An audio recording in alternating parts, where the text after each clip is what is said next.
Good morning and welcome to your Farm and Home Show. My name is Joanna and this morning we're visiting with Dr. Jeff Lehmkuhler. He's with the University of Kentucky. He's Extension Beef Specialist there. Good morning, Jeff. Good morning, Joanna. It's great to be here. Well, I'm glad you're here today because we're going to talk about something I think sometimes gets overlooked.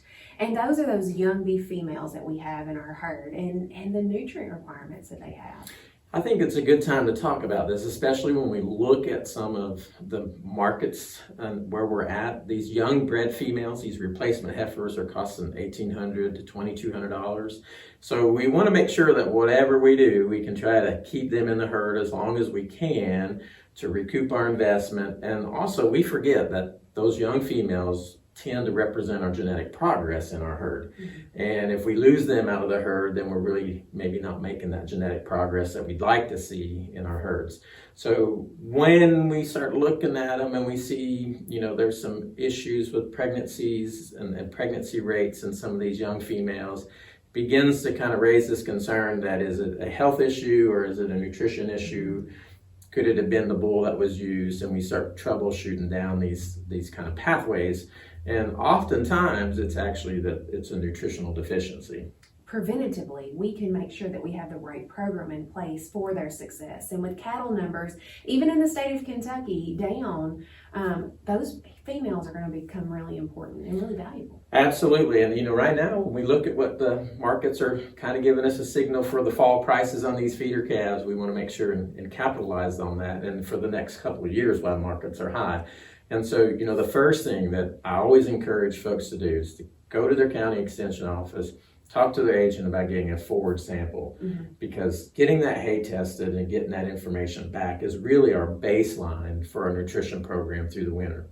And in the spring calving herds, that baseline nutrition program is going to be reflective then when we get out here in April, May, and we're trying to breed these young females.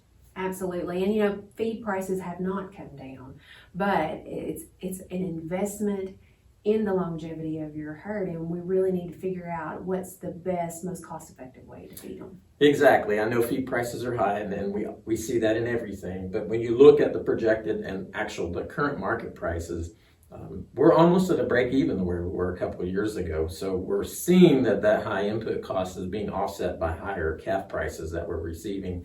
So we're able to buy that feed like we had in the past. And so we want to make sure we do that. We want to monitor that body condition score. We want these young females to be at a 5 or 6 body condition score by the time that they are getting exposed to the bull. We can calve them in at a 6 and they can lose a little bit of body condition score on this first calf heifer, but we don't really want them to go where they lose more than 1 body condition score or they fall below a 5 by the time we turn that bull in to optimize our reproductive success. And sometimes that's hard because they're kind of their own group with their own nutritional needs. So would you recommend separating them out and treating them together as a group? That's a great question, Joanna, because most of the time when we look at our first calf heifers and even that second calf cow, the day that we turn them into the bull to get bred, the nutritional management plan turns to the same as the mature cows. And we do need to think about that they're still trying to grow to reach that mature size. They're trying to lactate, and then we're asking them to get pregnant again and develop that next fetus.